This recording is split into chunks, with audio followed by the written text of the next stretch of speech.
Y'all already know what it is. Your boy Yaakov, what it do? The outlet to reality. The holdest podcast in Vegas and Chicago. What up? This is the place where you want to hide from your drama or maybe hide from your baby mama. Aha, just kidding. But anyways, fans, thank you for staying tuned. Don't forget to like, share, comment, and subscribe. Cha-ching. And today we have a very special guest who was in Let's Talk About You podcast with my boy Chino. Let's give it up for Ruby. What's up, girl? So real quick, y'all, I want to share a quick story that actually happened to me yesterday. So my best friend took me out for dinner, and you're not going to believe this. I'm sitting down having a good time eating pasta, and I see this really pretty girl like across from me. She's sitting by herself in this fancy place. She's reading a book and a glass of wine by herself. And I'm like, man, I don't really see that in restaurants like fancy like that. So I told my best friend, I'm like, you know what? That's very inspiring because I like that. I think it's pretty cool to see somebody who just does their thing by themselves. So I told my best friend, look, girl, I'm gonna let you go real quick. I just gotta go up there. She's like, you stupid. So I go up and I see her and I was like, hey, I'm sorry to interrupt, but I just have to say something. And she's like, what? Pretty much, I'm very inspired to see somebody who's actually reading, who's like, doing her stuff by herself. I like that because it shows that you don't need to rely on anybody. Like you're doing it by yourself and having fun. And I do that sometimes at Target because they have Starbucks within Target. And I'll just read my book all day. So I told her, I see it and I feel it and I can relate. And she was like, oh, that's what's up. And so she was just telling me her whole life that she just moved from Utah to Vegas. And I was making her laugh. And next thing you know, she gives me her name, everything. And I suggest a place, where I think she should go because she's like, where should I go for the week? I look, girl, this is a spot. It's called Fireflies in Vegas, and they be playing that salsa. I'll be like, dun, dun, dun, dun, dun, dun, dun, dun. And I was like telling her, you gotta check it out. So I walk back, I leave it, play it cool. And I'm sitting down, and my friend was like, man, David, you ain't scared. I was like, nah, I ain't scared. You know what I'm saying? I feel blessed. So, so we're eating our dinner, we're still having the conversation, and then we're about to pay, right? And I'm leaving. And I go, hey, girl, you think I could get your Instagram? Because now you are considered a local. And, for us, that means crazy. So welcome to the family. And she was laughing. She was laughing so hard. And pretty much that happened to the store. By the moment I walked out, I saw she had like over 11.5K followers or something like that. And she followed me back. So I'm like, okay, all right. She didn't forget. Now, the thing is, I want to ask you, Ruby, because this is the first time I actually asking my guests like an opinion or an advice. So do you think, and my fans too, please subscribe. Please comment. Do you think I should message her today or should I wait till Friday and tell her, hey, you remember that spot Fireflies I was telling you about? You want to go together? Or should I just hit her up today and be like, hey, I was the guy that, we met yesterday, blah, blah, blah. What day is free for you to go out and, and eat or something? But what do you think as a woman, as a woman? I need to hear it from you. Well, I mean, you did suggest the place. Whoa, how long ago was this, did you say? Yesterday. I'm pretty quick. Oh my God. Oh man. A lot of I know personally, a lot of military guys are like, will you marry me already by this point? Yeah. But I think maybe closer to the weekend and then hit her up and be like, hey, remember that one spot I suggested? Just want to know, if you're going to go out, let me know. I'll meet you, or make it very casual. I think that, she just moved here, so she doesn't really know the vibe, or not here, but Vegas with you, because I'm in Massachusetts, but Right. she doesn't, you don't want to come out too creepy, at the same time, give her space. Be like, hey, I'll meet you, so that she'll see, it's like, oh, okay, he'll meet me there. It's not like a super official date, moving in right away type of thing. I don't know. At least that's how I'd see it. I like that. That actually felt more natural because I don't want to come off as a creep, but like it's nice to hear it from somebody else, the other angle, you know what I'm saying? Mhm. Because in my head, it might think great, but like that's why sometimes you don't want to come off too strong. So I think that was Right. pretty dope. That's pretty good. So thank you, girl. I needed that. I needed that. Now, for those who don't know, Ruby is one of the greatest people. Like, I've never actually meet her. This is the first time I have her on the show. But Chino has told me so much about you, girl. And real quick, are you guys like, did you guys kind of grow up together, or you knew Chino for a long time? No, it's actually funny. Chino is the brother of Michael. So Michael and Chino are brothers. And then Michael used to play basketball like every weekend or something with my boyfriend. And then we all connected that way. So I met Chino through my boyfriend, who met Michael. And then that's kind of how it all came together. And then we're like, oh, we all like the same things. We're all around the same age. Let's hang out. Oh wow, that's um, that's a small yeah. world. That's pretty cool. Oh, and then they lived in the same community of where I grew up, which was so funny. I never ran into them. Never, like in school. I mean, we didn't go then again to the same schools, but I mean, I'm sure we hung around the same cliques, or the same people. Yeah. Um, Wow, that's pretty interesting. Now, for those who don't know, Ruby, can you share a little bit about like around your what neighborhood you're from and your hobbies? Yeah. So I'm originally from Chicago. I live in Boston, Massachusetts. Like I was telling you, since February of this year, actually. So it's very new. But I grew up in Albany Park in Chicago. And then I kind of made my way around everywhere. I was like in the suburbs for a little bit. Then I came back to the city. And then I mean, when I came back to the city, mostly just to kind of like focus on school and stuff like that. I moved in back with my dad. I was with my mom in the suburbs, and then I moved back in with my dad.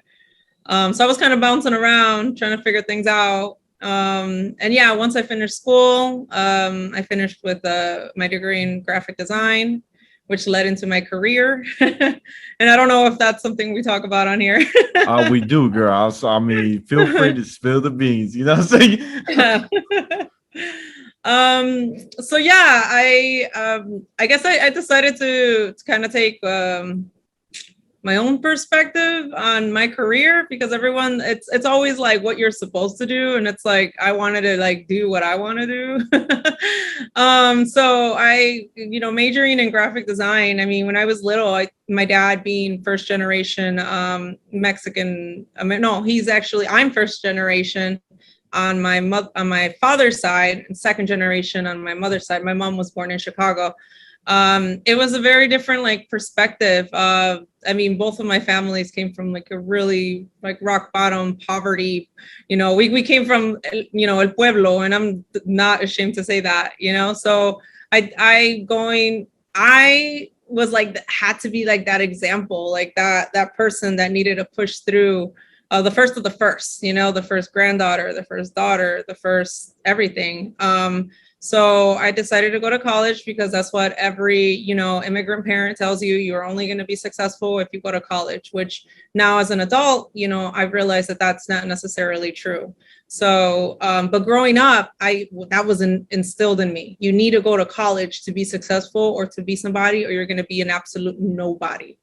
And that's what I believed in for so long. And so obviously I started to analyze and to meet other people and to network. And I realized that's not true. So my dad's like, don't be an artist, be a doctor, be a lawyer. You're not going to make it as an artist, because artists don't make money. You know, he was thinking more of like the artist. I'm just gonna stand on the street and try to sell my paintings. Right. And I was like, Dad, I'm not. It's not like that. Then, you know, technology came in. You know, I was like around 13. I'm 28 right now. So, you know, computers was like, we still had the wire connected to like the wall and all of that. Oh I don't know my. if you remember that. Wait. Are we talking back Dial like up. Dial up. That's what I'm dial-up? talking about. Yeah. What about the AOL? Did you use that when you Yeah, the started? messenger, like Yeah. the first messenger. And you had Like, to get the CD, you remember? yeah. Oh my God. There was a time where, okay, so I guess I became very serious with my career at 13 years old. My dad took away my keyboard and I was determined to keep using the computer. So I taught myself how to use a computer without a keyboard. Wow. So at 13, I was like, I was one of those people like trying to code my MySpace profile and like trying to code other people's MySpace profile because they liked the way mine looked. So they wanted me to code theirs. And it got really serious. Like with time, I'm like, you know what? I'm really good at this. I think I can make a career out of like computers and art at the same time, you know? And as being, you know, a Latina, you know, I'm very much like big on entrepreneurship and being a woman and things like that. So yeah, career is important. Yeah, I knew what I wanted to do when I was pretty much a kid, but I also knew that one day I was going to have a family and that I wanted a family. And that, you know, being a professional and being a mom and then balancing your career was going to be very difficult. And I've learned that even more now that my friends have become moms. You know, a lot of my friends, most of my friends are moms now. So I decided very early on that the career that I was going to take on was not only going to benefit me, but that was going to benefit the future family that I was going to have one day. And that was being present. I did grow up in kind of a broken family. You know, my parents separated when I was like 6 years old. My dad wouldn't really go to report car pickups. And again, you know, obviously there's two sides to every story. I'm not bashing my parents. I love them very much. And I understand their point of views now that I'm an adult, because mental health is real. So Very real. yeah. So I feel like I knew, you know, they were growing as, you know, as much as I didn't understand as a kid, they were also growing in themselves. So Can I yeah, pick at your brain real quick, yeah, girl? go You ahead. just hit something that popped in my head. So I was raised, my parents were divorced, so I could relate right there. My dad lived like 5 or 10 minutes from my mom's house. And the crazy part is that my dad took me to my first or second grade. Like, you know, the first day of school is kind of cool. You go with Yeah. your parent. So my dad actually went, and that was the last time my dad ever came to my report card, or like, you know, if I got an award for perfect attendance, he never came. There was Yeah. one time I had like, I just got my black belt, right, in Taekwondo. Oh. And I was so excited. I told my dad. My dad said he was gonna come, and everybody was there. I even had photographers taking pictures because this is a moment, like, this meant a lot. For those who don't know, I'm the third generation of my family to be in martial arts. My grandfather had a black belt in Taekwondo, actually third or second degree, and then my father got his on Taekwondo and Kung Fu, which the style was Lama. And then I was the third generation, so I wanted to make the family proud. And so when it was time for me to go up and show my demonstration, my dad didn't come. So my Oh, friend actually had to pretend yeah. he was my dad. So he came up. They're like, David's father? You know, say he said loud. And everybody looking like, who is it? The Oh guy. my, And my friend doesn't look nothing like this, like me. He's a Middle yeah. Eastern. Oh, dude, he don't look nothing like me. And it was crazy because my friend who came up, um, his name was Saeed. My mentors or my teachers in this dojo, you're not gonna believe this. They were in the same war with my friend Saeed, who happens to be like a sergeant or like almost a Oh, lieutenant for the yeah. military, for the army. Yeah. And when he saw my teachers, they both hugged each other because they haven't seen each other since like the war. So it was like, man, we're Yeah. talking about 7 or 8 years ago.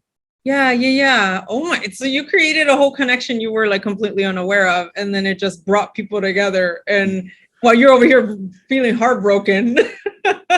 Oh my God. No, for real. So what I was gonna say to pick at your brain a little bit, how did it feel, you know, not having your father, like you said, he Mhm. wasn't there all the time. Did you feel like you blamed yourself growing up a little bit, or you tried to get your father's approval, or what was going through your head at that stage? I feel like I had this is so funny that we're having this conversation because I had thoughts about something similar to this today because I was watching this Netflix show and it brought back some of those feelings.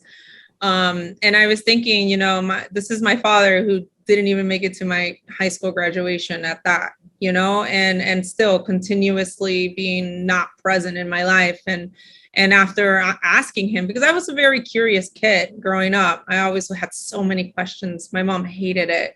But my dad was like, I'm like, why, why don't you show up? And as a kid, I don't remember exactly what he said, but I do remember what he said afterwards, where I guess it stayed with me, where he said, you do so well in school and you're such a good kid.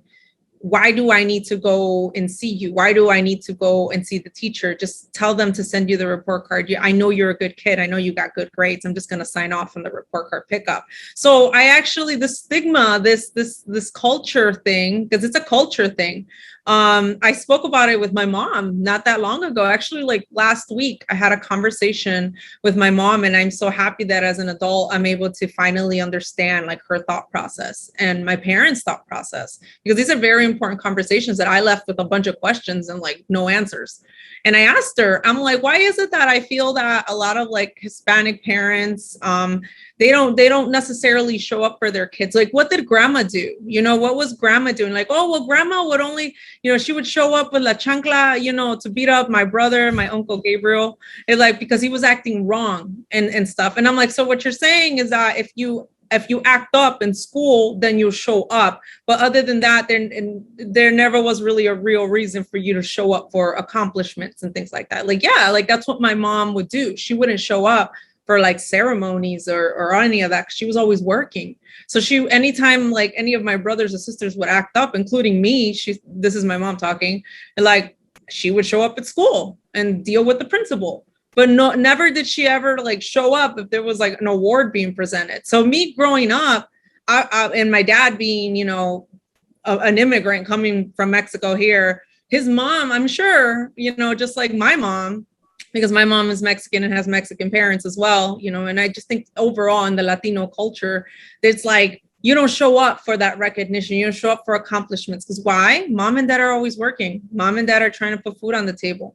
And that was something I didn't understand. Of course, as a kid, I was hurt. Oh, I was like student of the month. I won a scholarship in high school. If anything, I became more hungry because I felt like I needed that approval for someone to just see me, for someone to see all that I am accomplishing. And I think I worked my ass off more because I needed that approval. So now as an adult, it is, I still carry some of that trauma. I'm very open and obviously outspoken, and I'm not scared to say that I still deal with some of that trauma, that even as like a 20-year-old woman, a lot of my friends who are having children and families and getting married and all of that, there's a part of me that's still asking, should I even have kids right away? Should I have kids right now? Why? Because it's so instilled in you, especially as a woman, as a Latina woman. Oh, don't have kids when you're young. You're a teenager. Don't do that. Just focus in school. And that was it. So now it's like, now I'm older, and in a weird way, I feel like I need the approval of my parents. Should I have kids now? Is this the right age?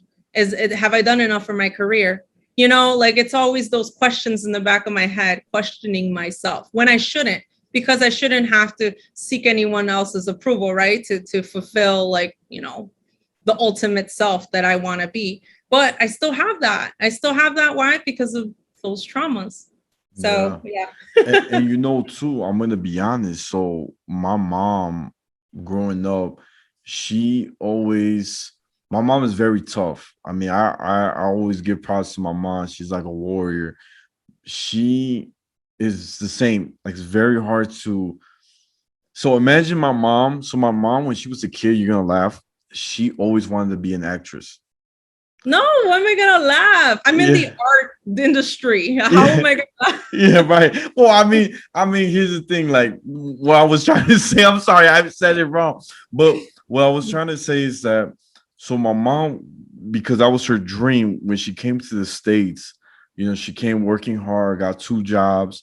But the crazy thing is, my mom would like host events by herself, find ways to raise fund money, to help families that couldn't afford to pay for the funeral, and she'll set it up by herself, get like at least 200 or 300 people show up, and my mom will be on the mic and give a little stand up. Well, maybe that's why you're here as well. That's what I'm saying. So my mom would do a little spit, like she'd be saying the story, mira que fulano me dijo, and she would just go on, and everybody's laughing. So Yeah. watch this. My mom, when I got to college, right? Mm-hmm. I told my mom, I already know what I want to be. She said, no, mijo, I already know. You're gonna be a doctor, social worker. That's what she said straight up. And I said, no, I ain't gonna be that. I don't want to be Right. that. And I said, Mom, I'm gonna be an actor or somebody in the radio. I told her those two, acting, radio, or something along those lines. And my mom said the same thing, like what you were saying, like your father was saying, how you won't make a lot of money if you do that, like being an artist. And I'm like, Mom, but that's my dream. And this was my favorite argument. You ready? I said, look, man, I'm gonna be honest. Selena, who was the best, I ain't gonna lie, she was forced to go into music. Oh She was my not God. given a choice. She was forced. Why are we talking about Selena? Let that woman rest. No, but I'm just saying, I was just trying to tell my mom, Yeah. you can't pressure me like Selena. I'm not Selena. I'm David, your son. You know what I'm saying? I had to tell her like that. Oh my God, I should have used that one. That was a good one. I didn't even Right? think of that. Right? I'm I pretty was eight, smart. so I don't know if I was thinking about Selena. That's It's so funny. Well, I mean, the good thing we in Vegas, so we're 2 hours behind. So I got the time stone. So I got you, girl. Let's get it. right. Let me borrow 2 hours in advance. Right. But look what happened. So check this out. So my mom, we kept going back and forth. My family tried to explain to my mom, look, Dave is funny, and Yeah. David, he can act. And my mom is like, nah, there's no way. My son, he can't.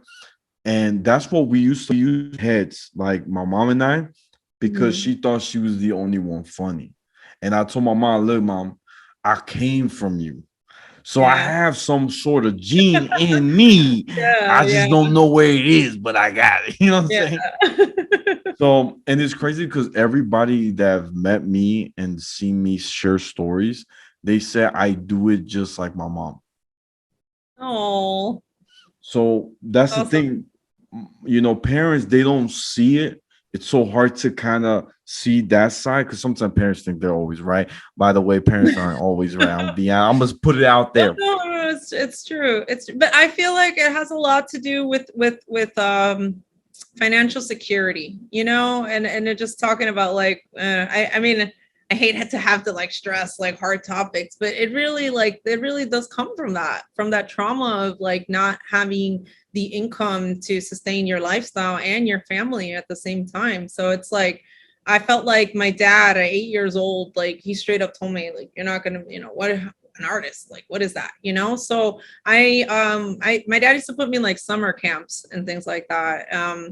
There was this little like competition within the summer camp that they were doing, which was like you had to create kind of like one of those science board things that fold into three pieces or Oh, whatever. okay. And we had to do the board or whatever, based off of the career that you think you're going to be. I was like 12 and at this point, and then I'm like, okay, well, my dad says I can't be an artist, me thinking my dad's always right. I'm a kid, he's right.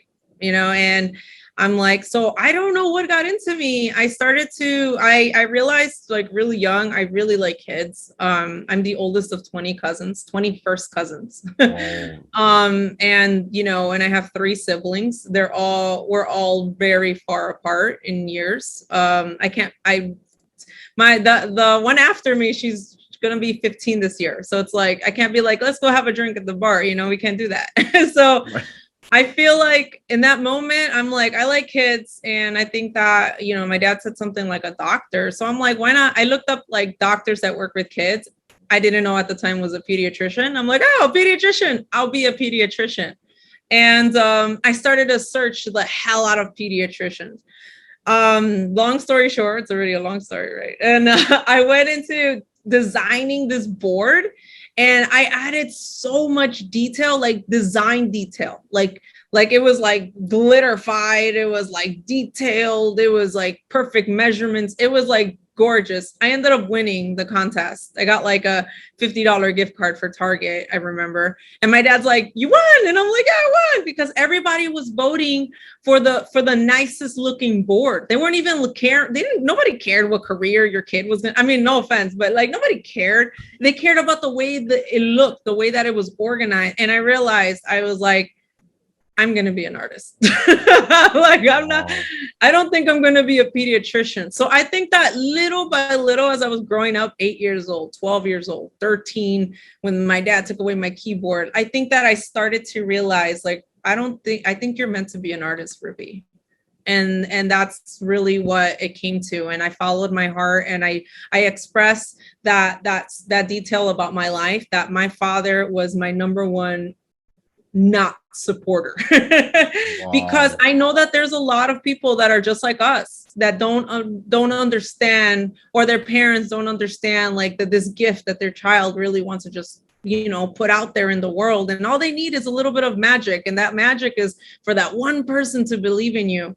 And that one person for me was my grandmother, who ended up raising me when I was living with my dad, and my dad was always busy working, my grandmother was there. So my grandmother was like, mija, I don't know what you're going to be. Like, no sé qué vas a hacer con tu vida. I don't know. I'm like, but you're really smart, and vas a llegar muy lejos. Yo creo en eso. Yo creo vas a llegar muy lejos. You're going to go so far. And I don't know what it is, but you're going to do it. And that's all she said. She wouldn't get into detail. She would just say something, 1, 2, 3, grandmas. Yeah. And then I'd be like, I believe it. I believe it. Wow. My little 12-year-old self, I believe it, and I think that that's what kept me going. And I feel like, again, back to what you were saying about your story and your mom, I just think that our parents really want us to have that financial security. And so far, I'm not saying that the arts is not, financially secure, because I'm really happy with what I do. My career, I feel like I am very successful at this point in my life. And I'm very proud to say that. I'm very fortunate to say that, but I also feel like parents have this stigma of, if you're not a lawyer, you're not successful, or you're not financially stable, or, they just want the best for us.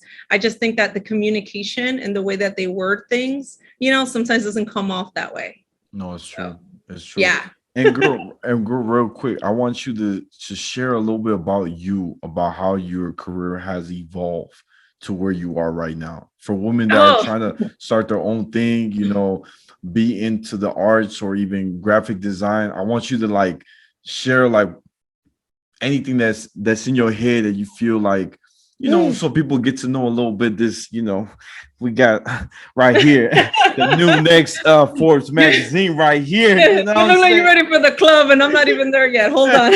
I'm sorry, I forgot my taking back like 2 steps. Let me get 2 shots for being hurt. Okay, so yeah, I've touched a little bit about who I am and how I started my career and stuff like that, sprinkled here and there. But I think that things really got serious in high school, in sophomore year specifically.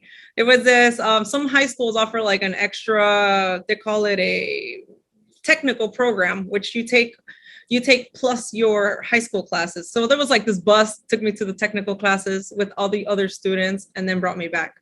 And I did very well in that program. And I think that that's where I found what I really wanted to do. I'm like, art, computers, awesome. That's what I want.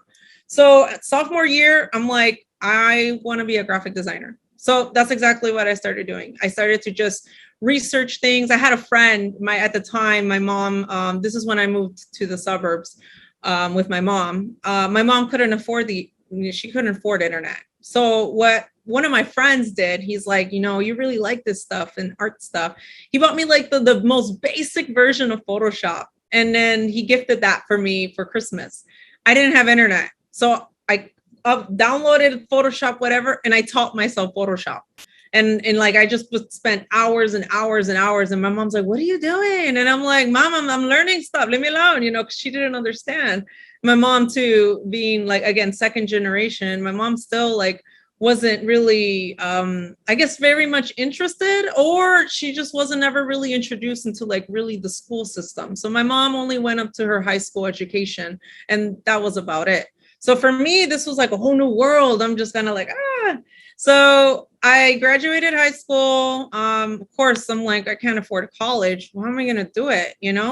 I got, luckily, FAFSA pulled through for what it was. My mom was unemployed at the time. And I think it's important to share things like this because this is real life. I didn't become who I am out of nowhere, And so FAFSA came through. My mom was unemployed, so they gave us a little more money, went to community college, finished my general education, which I think was the most smartest thing I could have done, saved money, made sure I talked with the counselor so that they can match me with the college that I wanted to go to, so I can take the classes that I needed to take and not just take some stupid ass classes, for no reason, spend money a lo pendejo.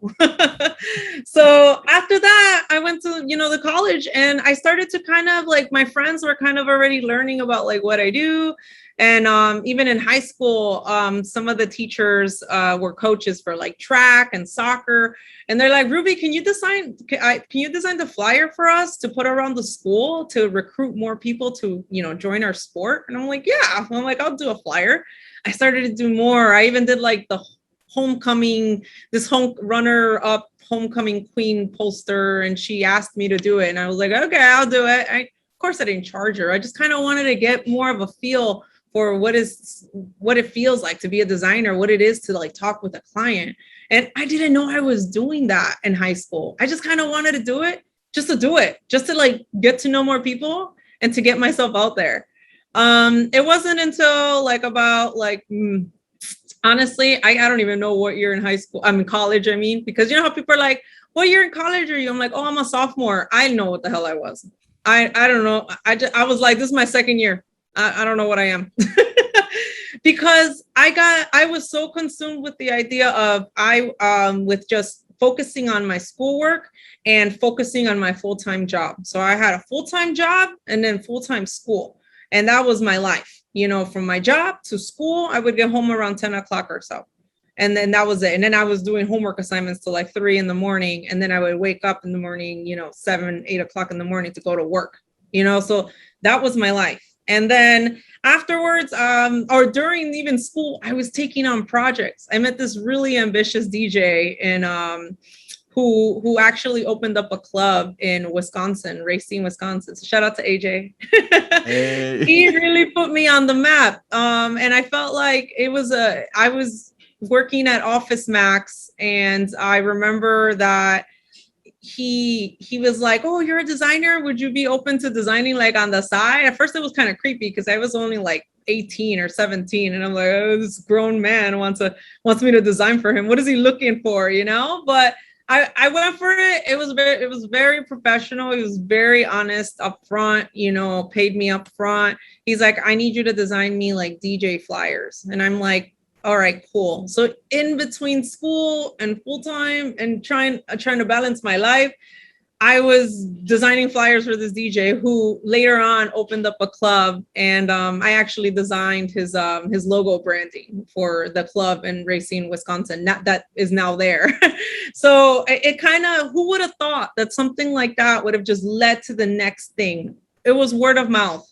I felt like little by little, with my friends and the family, because I am very social and very friendly, outspoken. I think that, you know, word started to get around and they're like, oh, can you design me this? I have never met another like Latina, or, you know, I've met, I mean, I think I've one Latino that was like a designer, but I've never met a Latina in the design industry, like as a graphic designer, as someone who professionally designs logos and professionally designs websites. And I felt like I wanted to be that person. I wanted to be that change. You know, I wanted to change things around. And I think that's what made my business more successful, or my career more successful. And I think that that's why, you know, more people started to hear about me and things like that. And then that's why we're probably on this podcast right now. That's true. But I think that eventually, you know, I was taking the steps to becoming an entrepreneur. I was an entrepreneur, and I had no idea that that's what that was called. I didn't know I was an entrepreneur. And I realized like later on, I'm like, I could really make a business out of this. I'm like, I think that this could be more than just, you know, me working a 9 to 5. So I started obviously to take on more clients. I did overwhelm myself. I'm not saying, you know, everyone should burn themselves out. Everybody knows their limit, but it got to the point where I just wanted to get so much exposure out there with my work, you know, that I just wanted to show people that like I'm worthy. Again, coming back to a little bit to that trauma, is like that approval of, you know, you're good enough. So I felt like in my career, it got to where it got with the help of other people as well. I'm really not going to sit here and take the credit, because hay un dicho, I think they say, what is it? If you want to make it, I don't know, I forgot. But if you want to go, I forgot what the first part is, but if you want to go far, you know, you do it with other people. And networking is really, I was talking to my best friend about this. She was all like, if there's anything that I've learned from you,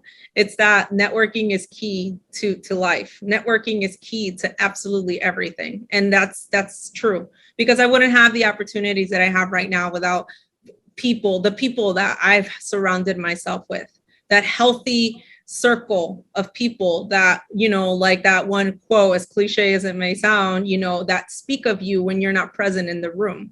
You know, those people are very important. And that led me to realize, like, you know what, I think that I'm going to become more serious. I'm going to create a brand for myself. My name is Ruby. So then I created my, you know, my logo, which is Ruby, which is actually back here. Oh, snap. Yeah. Yeah. So I had that designed by one of my friends, and he, you know, he designed it for me, and now I have it here because I am very proud of me and my business and what I've done for people. So now, I mean, in a couple of weeks or so, I'm going to be launching my website. I redesigned everything. I currently work with a lot of small businesses, a lot of Latino businesses, non-for-profits. I've done work for galas and fundraisers specifically for like the National Latino Institute in Chicago. I'm currently working on a project with the Puerto Rican Museum of Arts and Culture. They have a gala that I'm designing the marketing content for as we speak. So there's a lot of big things happening right now. And I honestly wouldn't be here without, you know, without those people that I'm telling you that speak, you know, those people around you that speak your name without you being present. I really would not be sitting here. So that's what I'm focusing on right now. And more than anything, I'm just like I said, I'm just grateful. No, I love it. I love it. And y'all gotta be ready, man. I'm telling you, this is the Miss CEO of the year, man. Y'all not ready. You know what I'm saying? She's speaking from the heart. Now, Ruby, I want to ask you something, because you said something about networking. Now, for Yes. me personally, I've noticed that when I meet couples that don't allow them to have friends of the opposite sex, I already know it's toxic from the bat. It's sad to say this. Yeah. Because they are very, and it's sad, it's maybe 80% of couples. I can tell right away from the way they answer a question. Like, this is my secret. You ready? This is a secret key I find out the couple is like, they're not happy. So I asked a couple, hey, girls, so have you ever been to the 606? You know, the one in Chicago, the little bike ride? Yeah, the little bike, yeah. You know what I'm talking about? You know what she said? My boyfriend goes there a lot. I said, I didn't ask you if your boyfriend goes. I asked if you've gone. You know what I'm saying? Right. So what they say in psychology is that the sometimes these, some of the couples, they lose themselves in the process. They Right. forget who they were in the beginning because they're Mhm. so focused on their partner that they put them in so high like a pedestal, they just forget everything. And so I think one of the biggest thing for networking, right, is that you got to talk to whoever I know I'm all a little past time, girl. I'm sorry. This is the last thing because No, it's okay. It's oh, okay, okay. I'm I'm sorry. enjoying I this. heard, This is fun. okay, good. Because I got scared. I heard thing, and I was like, man, she probably made pizza, No. and the oven's about to go on fire. So I'm like, oh, Sam, girl, I'm No, sorry. that was one of my clients. I'm sorry. Okay, good. I almost got scared. I was like, look, girl, I hope we don't get smoky. Look, Oh, that is so funny. They text me exactly at 10. That's funny. Now I understand why you were so like concerned. I'm like, no. It's yeah, okay. I'm like, girl, I'm sorry, man. I'll bring the Valentina if you need it. Like, I know it. No, it's okay. Cool. So look, with networking, so I want to hear your perspective on how you network with people you've never met. What's your strategy? Oh man, I love this question. And I love this because like I felt like for a second I'm like, am I wrong in doing this? Okay, so moving to Massachusetts, I'm gonna tell you a personal story. I joined this like Latino professional network, kind of like a meet and greet type thing, right? Obviously virtual, because still everything was still closed down. Even Chicago was still closed when I moved here in February. And I met this guy, and he was, he told me that he was an investor into real estate, and he handles people's stocks. So he does finances, right?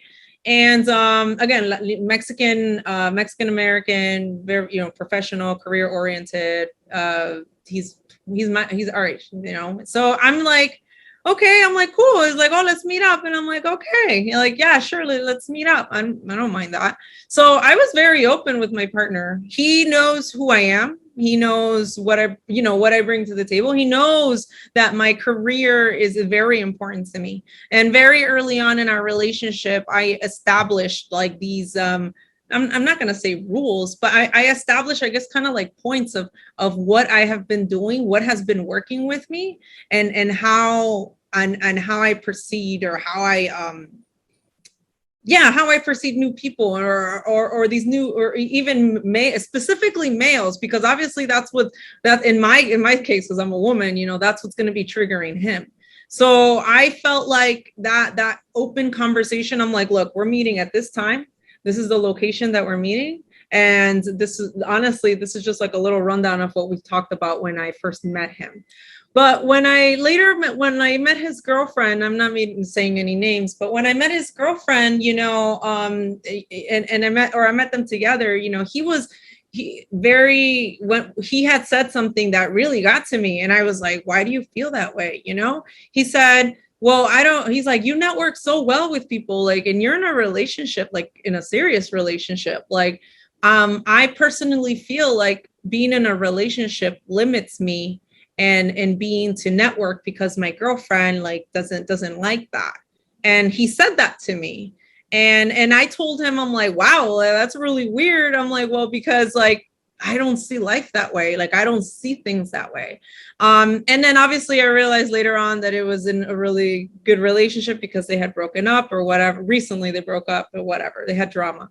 So it made me realize like that obviously that is very true even in today. I'm gonna be very open. I dated all types of guys. Like I think I had like about maybe I know this sounds crazy, but maybe like 7 relationships that I felt like it could have been potentially serious.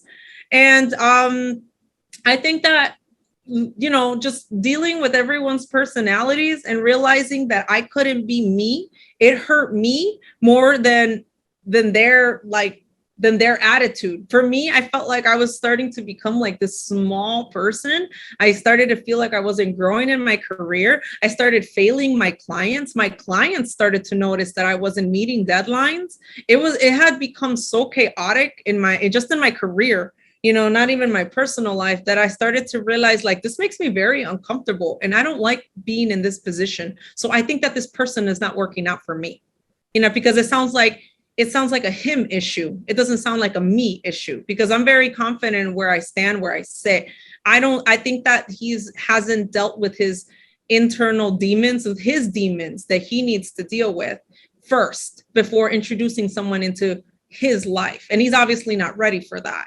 I was very mature from the very beginning. And I thought, I'm going to choose me first, because at the end of the day, if there's no me, there's no nothing. There really isn't nothing. And I tell my mom that too. And I'm like, I love you from the bottom of my heart, Mom, pero like, don't overwhelm me, because if my mental health is not good, then how can I possibly be there to support you when you need me? So I felt the same in relationships. And when I met Alan, who I'm currently in a relationship with now and who I love with everything that I am, he was very understanding of that. And that's when I initially felt like this person understands a career-oriented woman, an ambitious woman. I feel like I've met guys that are like, oh, I want a powerhouse of a woman, but can you really deal with that? Can you really deal with not everyone's like, oh, well, she has too much attitude, but can you really deal with her schedule, with her investments? Can you deal with her career? Can you deal with everything that she brings to the table? Because, us women, we're not just here to bring babies to, and take care of the house, like we're here to, we're a lot of women nowadays, especially in the era that we live now, there's just so much going on with women. The face of women is changing, and it's like, we're not taking this shit. So I think that more than anything, I felt that feeling. I think once a woman starts to feel uncomfortable with themselves, not even with the other guy or with whoever they're dating, if you're lesbian, whatever, if you just feel uncomfortable with yourself, I think that that's enough. That's enough for you to know that that's not a relationship you want to be with. And you're not going to grow from that. And I know that because why? I tried 7 times. I think I know when I felt uncomfortable, and it's so uncomfortable that the only solution was to walk out, no matter how much that was going to hurt. Because I understand some people are like, maybe he'll change, maybe it'll work. No, a man will change when he wants to change. No one is ever going to change someone. A person changes when they choose to want to change, to better themselves and to become the best version of themselves. No other person is ever going to change someone. So that's what I believe in. Oh, that was deep. That was deep. I love that. That's really good, because a lot of my audience, they're very young. It's from the age of 25 to 34. That's the age group that listens to the podcast. Yeah, right. And I'm 29. I just turned 29. So I'm like, I'm also, thank you, God, appreciate it. And I really like what you said, because I want young people to not be afraid. Like I was saying, don't be afraid to go out there, introduce yourself. Something that communication teaches, and also the TV show Ugly Betty, one of my favorite shows. There's a part in the episode, the teacher says to Betty, I want you to go to the bar, the one closest to your house, and get everybody's info. Like, I don't know how you do it, but I want you to get everybody's like business card or phone number, and then go to the other bar and do the same. So it was a competition from the entire class, and the pretty looking dude and the pretty looking girl thought they were gonna win. And actually, Betty won. She got everybody. She came in. She's like, I'm a good friend, yeah. And then she just came in, fun talking, and sometimes she didn't get the number, but sometimes she did. And I like that, because in life you have to not be afraid to, I'm sorry, it's my neighbors. I don't know what they're doing. I heard a little boom, boom, but you just can't be afraid of rejection. That's a big one. Yeah, no, I agree. And I think that, like, touching more on like just being yourself and introducing yourself. Like I was, oh my gosh, like I was that awkward rocker girl with the lip piercing and colorful hair. And I mean, I felt like I was so out of place, and didn't belong. And I felt like I needed to be part of this like clique or this group, especially moving to a new city, like, moving to the suburbs and not knowing anyone, from such a multicultural city like Chicago, and to the middle of nowhere. And I started to realize, even like throughout my career, that not necessarily, you know, sometimes maybe not your friends or family are going to support you in what you're trying to do, you know, or what you're planning to do with your life. But I guarantee that there is someone out there that is going to believe in you and going to believe in your vision and your dream. And it might not happen right away, but that's okay, because it doesn't mean that it's the end, because if it was the end, there wouldn't be you. If there's still a you, then that's, you still got to keep going. And I felt like that was me. That was me. No one understood what is graphic design in the Latino community. My dad didn't even know how to describe what I did for my career. Wow. You know, it was being the first of the first, you know, breaking those generational curses, breaking those chains and things like that. So I think that, you know, being doing something new or doing something that you feel like not everyone approves of is scary. And it does put you like in a box, you know, and you feel like this is it. So these networking, you know, these networking opportunities that I have personally had, I mean, don't get me wrong, I still get shy, you know, from time to time. I'm only human, you know, and I think that I've started to, what has helped me more than anything, I mean, I guess like a pro tip for everyone is that, you know, to look for communities that kind of relate to what you're trying to market yourself with. For example, I want to market myself with the Latino community because I feel very connected to my culture and my background. So I purposely look for Latino networking events that I can possibly attend so that I can meet other Latino professionals who are also, you know, who are in different fields, that I can network with, because you never know when you might need the help of someone who's, I don't know, in a completely different industry, you know, and that person might be your key to success and you don't even know it. So I think that, yeah, most definitely important to always keep an open mind, that everyone is just as intimidated as you are. And I think that we forget that, you know, we look at celebrities and we're like, damn, they're like on a pedestal. Like we see them like, oh, you know, and it's like, you know, they bleed red, right? You know, if like you cut them a little, like red. Oh, it's true. So it's always, you know, remembering that, and it like, it starts to ground you, you know, it's kind of like, no, I'm just like them, you know? And I learned that from a friend, from a really good friend who goes to these networking things in Chicago religiously. Well, pre-COVID, before COVID, but, you know, but that taught me on perspective, because perspective has a lot to do with like you feeling like you're not enough, has a lot to do with how you walk into a room. You know, standing tall, wearing your best clothes and putting on your best face, it shows a lot of what you bring to the table. So I feel like, you know, just keeping an open mind and always staying grounded. I like that.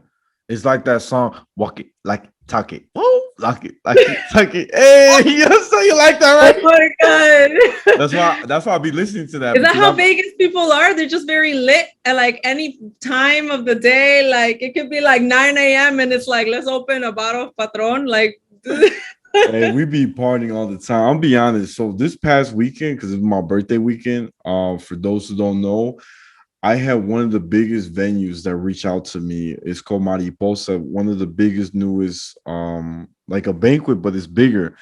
And pretty much they actually reached out to me that they wanted me to celebrate my birthday. And the DJ made my flyer. It was really cool. Like I was on the front of it, and I was so happy, girl, like to have all my people there. I had people flying from Chicago and Cali just to come. that's awesome. Oh my, well, I hope people do that for like at least my wedding. Oh, girl, let me know. I'll make a few calls. I'll be, hey, you remember that deal I made? You know what I'm saying? You know what I'm saying? Oh man. But yeah, Vegas definitely is very different. You know, I was born and raised in Chicago, and I moved here. So here's the crazy part. Ruby, I don't know if you knew this, but I'm trying to get in the newspaper. That's my goal. Is I'm visualizing being on the news, being on NBC. Right now, you're not gonna believe this. What I'm about to tell you. Only Chino knows, because Chino's my boy, and my fans too when they listen. But I'm gonna tell you, Ruby. Mhm. My article that's gonna come out. You ready for this? I'm the first Latino Jew to be in the entertainment industry right now. I didn't even know you were Jewish. Yeah. I mean, yeah, that's crazy. Never heard of. This is so new. And the thing is, like, I'm in my podcast, I share a little bit about my faith, a little stories in between. And like, I use my whole platform to like embrace like who I am. And Mhm. here's the thing, a lot of people don't know is that a lot of people of color that are Jewish, even Latinos too, are scared to share their identity. Yeah. They don't really know. Like Chino, when I had Chino, I knew him from high school. He was shocked that he was like, bro, you're the first Hispanic Jew I've ever met. My best friend, who one of my guys, African American, he was like, bro, like when I came to your house and I saw you guys were doing your ritual, the Sabbath, the Shabbat, I've never experienced something like that. And I Yeah. said, look, bro, I'm gonna be honest, man. Me, Latino, I'm the same as my brothers and sisters Latino. Mhm. I still like cumbia. I be dancing. You know what I'm saying? I'll be doing my bachata. Hey, Mhm. hey. And that's the thing that makes me different because I so here's the thing. I do a lot of choreographies for dance. I teach dance too. And what I do is so and I'm gonna be real, in a lot of Jewish in the Jewish world, not everywhere, but there's different Right. customs for different group of the Jewish faith. And some of them, they're not allowed to, for example, I'm not allowed to dance with the opposite sex. It's like it's against in the Orthodox community, I'm not allowed to. But from my teachers that taught me who are Latino too and Orthodox, they told me, well, for us is a little different because sometimes I'll come home and I'll be playing that merengue and I'll be like, honey, let's dance. And I don't, and I just jamming. So my Uh, teacher, like as long as I told my teacher like the truth, I'm like, look, man, I'm gonna be honest. I dance, but yeah. the thing is my mind is so strong because the thing is, for those who don't know why in the Orthodox community they don't allow the opposite sex to dance because they're afraid that both parties are gonna think sexually.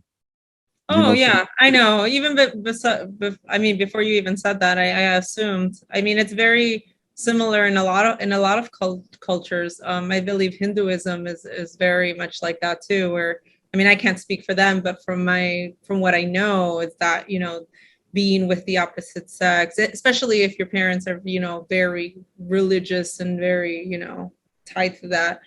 And I completely get that. It's that like that sexual tension. They're afraid that you both, you're gonna fall for that sexual tension, and that's it. right, But I personally don't know. I don't know enough about the Jewish community or their beliefs, but I'm sure like you're probably like, I don't really like that one, or I don't really do that. That's when my Latino side come out, like right here. This doesn't apply to me because I'm Latino. no, for real. It's this true. Is a lot of things that are just different. Like it's kind of part of me, like who I am. And I feel like you know, for those who don't know, so this is interesting. I'm going to share some with you, Ruby, and this is an interesting term. So we have a term in Hebrew. It's called anusim, and basically that means that our ancestors from the past, like for us, our roots goes all the way back to the Aztecs or Mayans. Mhm. But when the Spaniards came over and basically genocide most of us and made us into slaves, they stripped away our traditions that we had Right, and we right. lost who we are. So, Exactly. you know what I'm saying? We were eventually converted to Catholicism without In us. Christianity, and yes, yeah, Right. I'm very aware of that. People still think that the Mayan language is extinct. It's not. There are plenty of villages who actually still keep up with the language. What makes me very sad is that I also met someone else who I met someone in person, who lives in Mexico and who goes to a lot of these villages to try to convert them and things like that. So again, continuing the continuation of stripping away who we originally were is still going on even now, in those communities. And I had one of my ex-boyfriends, his mother or his grandmother, who we didn't really get to meet. She used to speak, what is it, not Nahuatl or not Nahuatl? Now what? Maya. Now what? Now what? Yeah. Now what? So she would speak it in their home, so fluently, like that was their native tongue. And obviously I met his mother, and she told me that she only caught a couple words because her mother never really taught it to her. She just learned Spanish with with the people that she was surrounded with. But that the language was lost. And then I told, at the time, the person I was dating, I was like, why didn't you ever find like an interest into, you probably have that blood is still very close to you. Like, that's so, like, why would you not want to take advantage of something like that? I would be honored, if I personally still knew that my blood or my family was still very connected to that. I would go searching for it, because I feel like that's extremely important for our community, as Latinos, to know exactly where we come from or came from, and how were we established and stuff. So yeah, you're right. Unfortunately, even a lot of the architecture, I go to Mexico like once every year. I even went last year during the pandemic because I'm like, but I visit Mexico every year, and I'm absolutely in love with everything Mexico. My boyfriend knows we actually plan to have our wedding in Mexico. So it's very close to my heart, and anything having to do with culture and preserving our culture is very important to me. So yeah, so when you say that, yeah, it hurts. It hurts to relive that, to hear that, because it did happen. It did happen, and it's true. Right? No, it's No true. one talks about it, and no one talks about it. And my mom would be the first person to be like, "Deja eso en el pasado. Leave that in the past. Eso ya pasó. It already happened." And I'm just like, "Yeah, mom, but it happened. So let's talk about it." No, for real. So yeah, like I was saying, like Anusi means you were stripped away from your roots, but you came back, and you came back to finding it. Yes. And I came back with a purpose, not because, what is it? It's like they say knowledge is power. I don't really follow that saying. I say applied knowledge is power. You apply the knowledge in your life, and that's power. Ooh. So learning about all of these things in my cultural past and things like that, this is all things that I plan to pass on to my future children and my future generations, because it is important. Because knowing where you come from and why you do the things you do and things like that, it's part of your identity. It's very instilled in our DNA, and no one really asks questions. They think, oh, we came to the United States and it's like, that's it. But no, I mean, we have a whole, like, if you realize how big Mexico is and how, like, not everyone eats chile, you go to a certain part of Mexico and all they eat is seafood, and it's like, people don't know this. Oh, Mexico, tacos, salsa. No, no, believe it or not, no, because I've been there, I've done that. And I feel like passing this on from generation to generation, this knowledge, that these things that I'm learning, these opportunities that I'm having right now, it's very important for generations to come. I'm building a legacy here, and then that's exactly this legacy is not easy to build, but I know for sure that I'm going to change the path, that my family, these generational curses that my family thinks when things will never change, it's always the same, blah, blah, blah. I'm changing that. I'm making sure to change that, so that when my kids want to learn about our culture, they know what to say. When my kids want to learn about Mayan ruins and Aztec this and that, we're going to go on a field trip to Mexico, and I'm going to show you these Mayan ruins and this Aztec this and that, because it's important for them to also understand what happened, why it happened, and for them to pass that on to their future generations, because it's up to us. It's up to us. No one else is going to do this for us. We have to do it. We have to do it for ourselves, you know? No, it's true. It's true, bro. I love it, man. That was a deep conversation. I like I it. get very deep into things, and then I get all emotional, and it's like, can't take me nowhere. No. No, that's great. That's great. Because honestly, Ruby, I'm gonna be honest. Do you have kids now or not yet?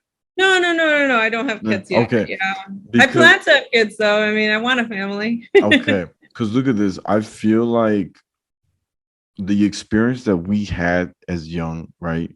Like not having our parents to be in our uh like let's say a ceremony, black belt, all these things, it wouldn't make us the person we are today. But here's the but. This is the best part. But when we become parents, I guarantee, Ruby, you're gonna be a different.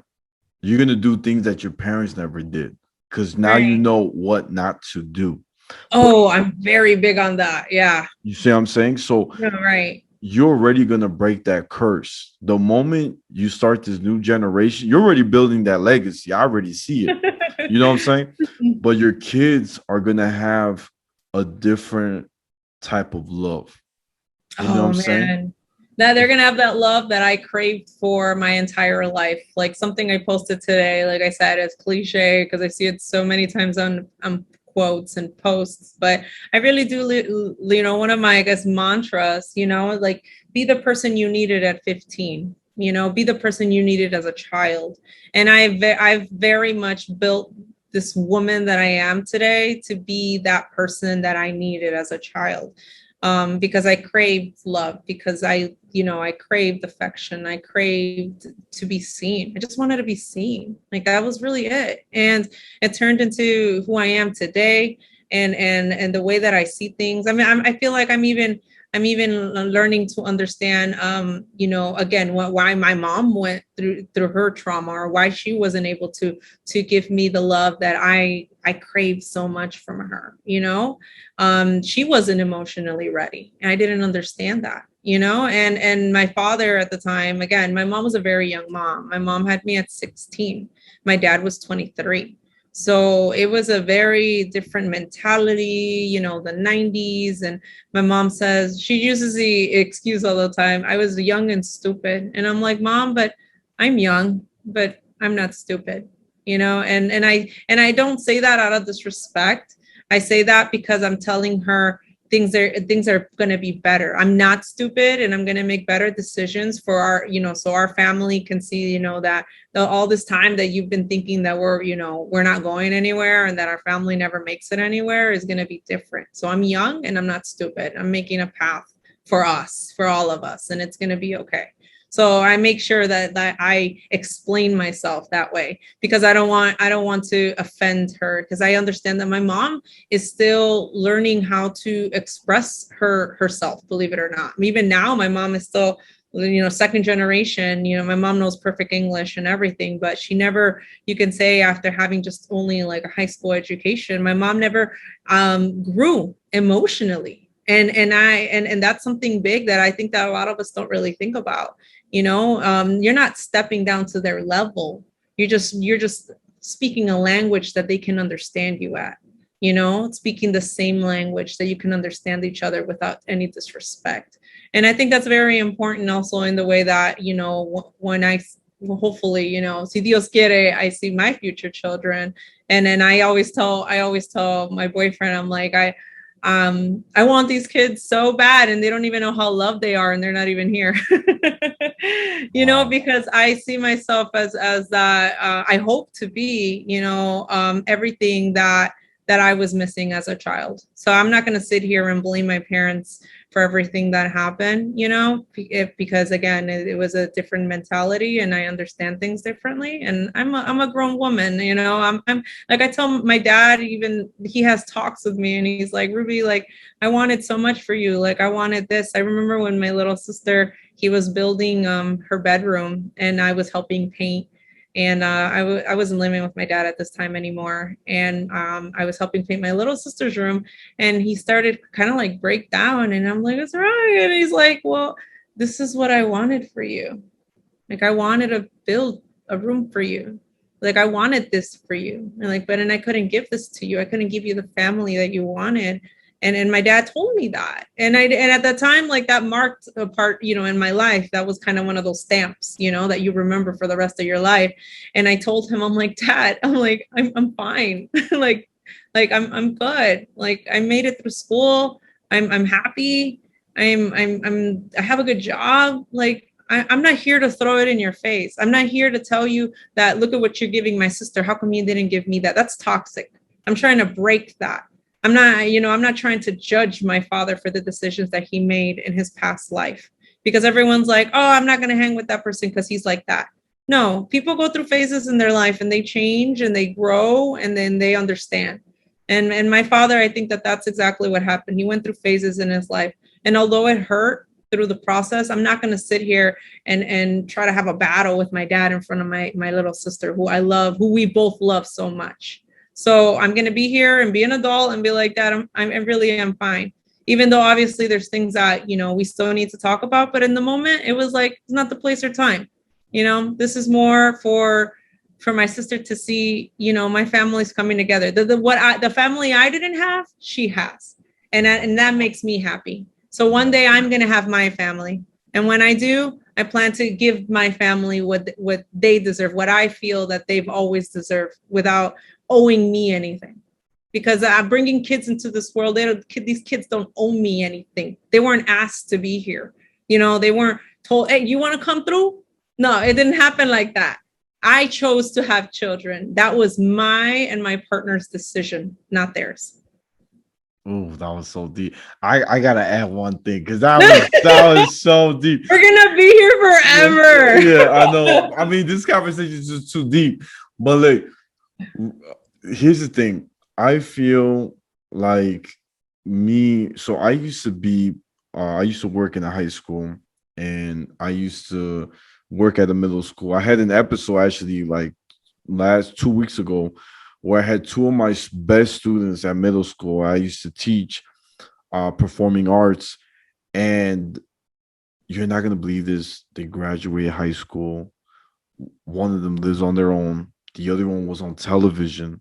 Like, they're Awesome. growing, and it made me so happy to see them together after so many years. It's been I think more than 15 years or 12, and I was able to reconnect with them, have them on my episode, and they all remember the teachings I gave them when they were in middle school. That's beautiful. And And that's beautiful. Yeah. you know what I'm saying? And I told them, I'm sorry if I was so tough on you.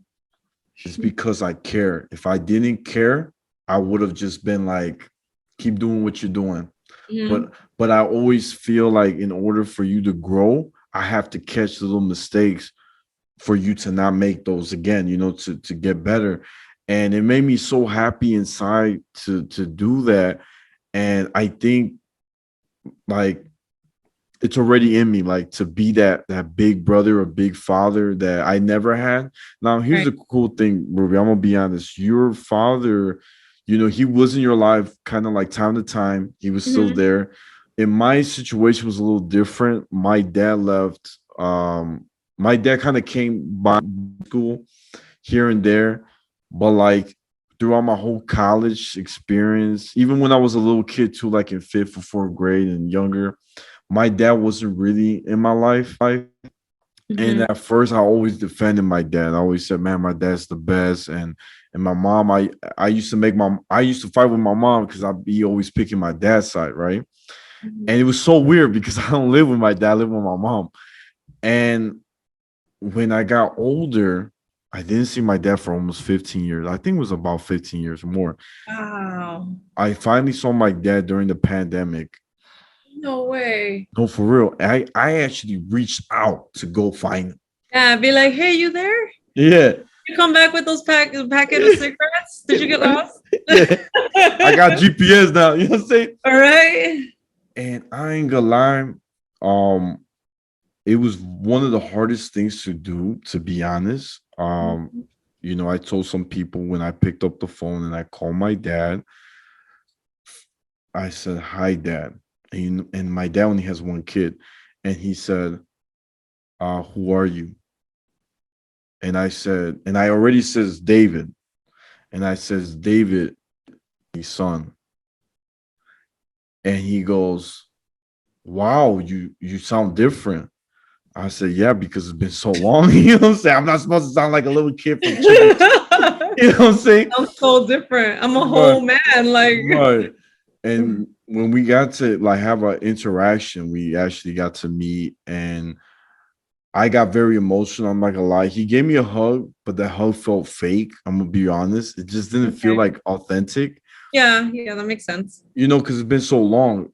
But I got dressed up for my dad because I'm like, man, I haven't seen my dad. I'm gonna look good, right? So I sit down with him, we having a conversation and stuff. And we got real deep, bro. I ain't gonna lie, we got real deep. I told him everything that was going through my head, everything that was kind of I hold it here. Mhm. And my dad cried, but never apologized. And Yeah. I was like, it's okay. It already happened. And I told my dad, Dad, at that time you were very, very religious. You were very like always, anytime I talk to you, you kind of bring up some verse in the scripture about like what not to do, what to do.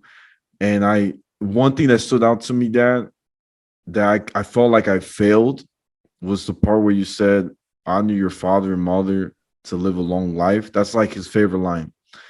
And I got mad at myself. I got mad at you too, because I'm like, how can I honor you if you're always avoiding me? That was a Yeah. big one. So I asked my rabbi, I was like, look, Rabbi, I'm beyond. And I told my dad this, like what I'm telling you now to my dad. Yeah.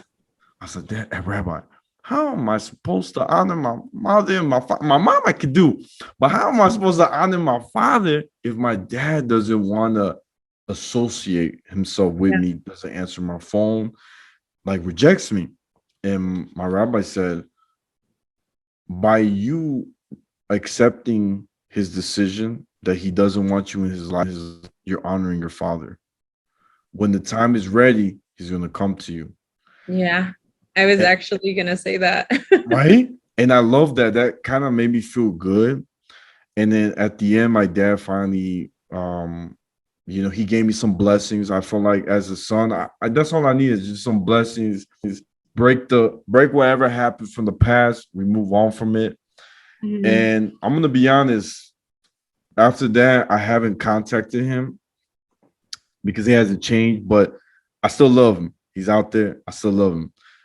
I think what hurts me and a lot of people, and so I have a therapist. I don't know if you have a therapist, Ruby, but I have Yeah, a I've seen a therapist. And so recently because of technical reasons. But they're planning to redo it again to sign me with a different counselor. But yeah, I did see a therapist specifically all year last year, 2 times a week. I was seeing a therapist. So I'm very big on that. But go ahead. You were talking about your so watch. I'm glad you said that, girl, because now you can relate to me right here. So, so my therapist was pretty much telling me like, you gotta stop looking for your dad because you keep getting mad and you keep getting hurt and they keep letting you down. So my grandfather, he got real sick. This is during the pandemic. This is after I saw my dad. I haven't seen my grandpa so long, but I've never fought with my grandpa. He's always been in my heart. I only have good memories of my grandpa. And Mhm. I still love him till this day. So I found out he's in the hospital, girl. My whole family in Mexico told me, hey, your grandpa's in the hospital. He's in Texas. I haven't been in Texas back in uh maybe 2010 or 2011. That's how long it's been. Yeah. I was like, man, I gotta find him. I reached out to my dad and I was like, Dad, I know you know where my grandpa is because you see him every year. Can you please tell me where he's at? No answer. And you know how when you have iPhone, it says it read it. Yeah. So he Like he read it. obviously doesn't know how to put delivered. Yeah, right, exactly. So I'm like, all right, Like, cool. obviously. I was cool. So I talked to my uncle, and my uncle said, "Don't come see my father." And then he blocked me the next day. Then I reached out to my half brother. So I have two half brothers that came later, like down the road. Nobody answered. And I was like, I knew the moment I talked to my dad, he talked to everybody because that's the only Yeah. way they knew before I messaged. So watch this. I found one of my friends. She's in Texas, and she's very big in law of attraction and manifesting what you believe, right? Mhm. She said, "Look, David, you're gonna find your grandfather. Just come with me. Like let's help me move my stuff from Vegas to Chicago. You're gonna find your father. You're not gonna believe it. Watch this." I go and search every day, like looking up I remember my grandfather had a dealership and I found it, girl. Watch this. I found it. And I bought and I my friend was so sweet. Her parents brought me like cookies and nice stuff to give to my grandfather as a tradition. She's Korean, but they have like the real old school tradition. You got to give gifts to your Yeah, yeah. grandparents. So I'm like, cool, thank you, thank you. So they gave me a ride to the dealership, right? I'm there and supposedly it's open. Nobody's there. I hear dogs barking. I know they have like 4 pit bulls. So I was like, they're there, but where they at? Right? I'm Mhm. waiting with the gifts, right? Watch this. I see a car pull up. Watch this. And I said to myself that day, before I was gonna fly back that same day, I was gonna see my grandpa. Watch this. I get there. I see my grandpa. I see my step grandma and my grandpa. I Mhm. see them come up. My grandpa opens the door and I felt like a little kid. I go, Yeah, I can "Grandpa." imagine. You Yeah. know what I'm saying? I was so happy. I said, "Grandpa." And my grandpa wanted to give me a hug. And Yeah. my stepmom said, "Don't." So my grandpa just kind of put his hands down. And like I felt hurt. Like My God. I wanted to give him the biggest hug and I got rejected. I got him gifts, right? Remember the gifts? Yeah. Grandpa, look, I'm glad you're doing better. I heard you were in the hospital. I got you gifts. And he looked at it and he goes, "What's this?" I said, "This is, I heard they're the best cookies in Texas. So I got you the best ones." I'm fine. I'm fine, Miko. I don't want it. He eventually said I gotta go and he left. Mhm. I went to see my friend and I got so sad. I was like hurt. But Mhm. my friend is like, look, the first step was that you were gonna see your grandfather, and you did. Yeah. He's doing better because now he's walking and he's fine now, his health. Yeah. You did your part. So I call my therapist, right? You know me, like us Latinos, I gotta call my therapist. I call him You're up. gonna call it. I was like, look, man, I know you're off duty today because it's Sunday, but I really gotta talk to you. And I was just disappointed. And I text my dad that day. I said, Dad, I'm gonna be honest. You could have gave me the address to save time.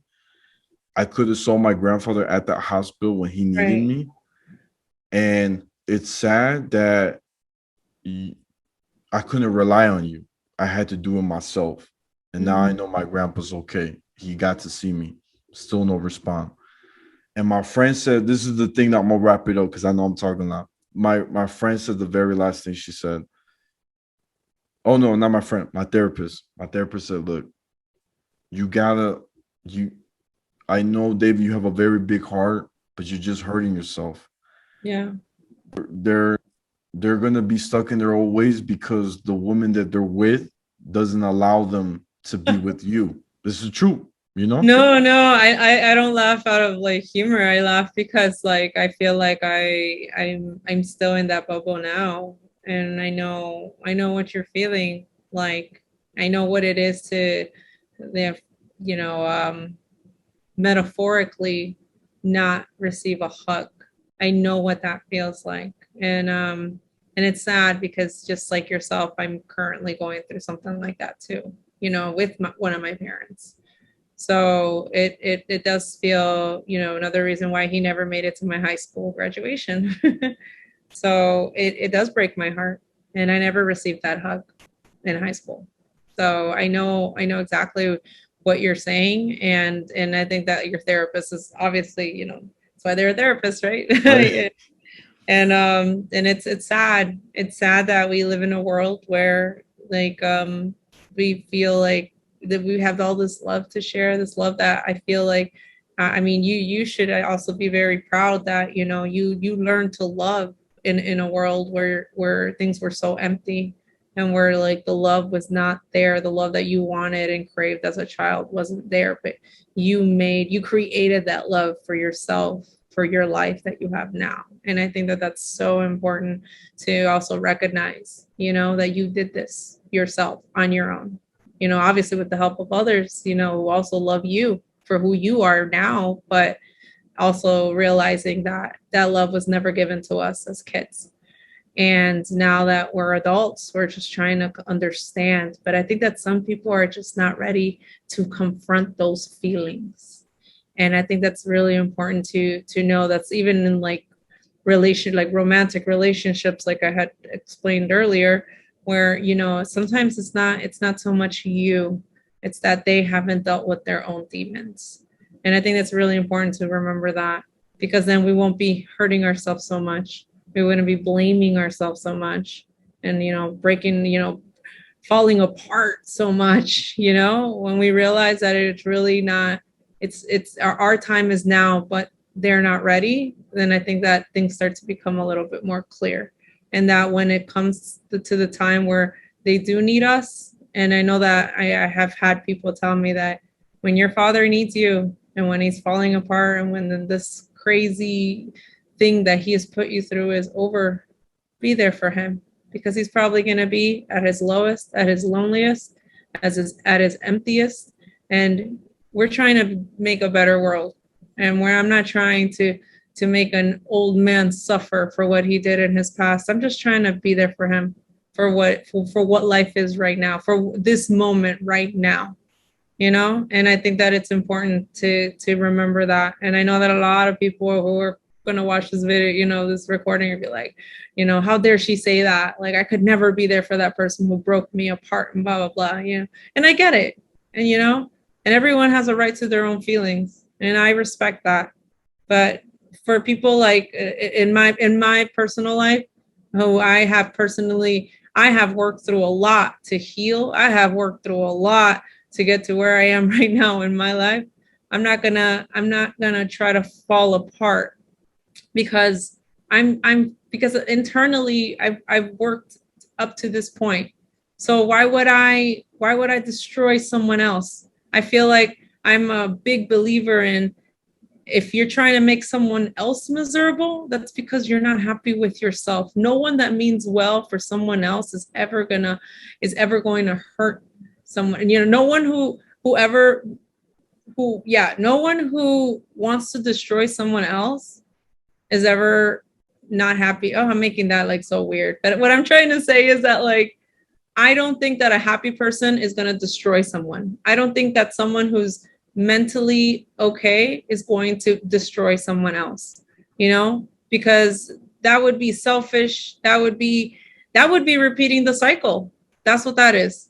And right now we're just trying to find peace, especially if at some point my father's already of age, and he's, I don't want the last moments to be just of these moments that, you weren't there for me, because he knows very well that he lives with those demons.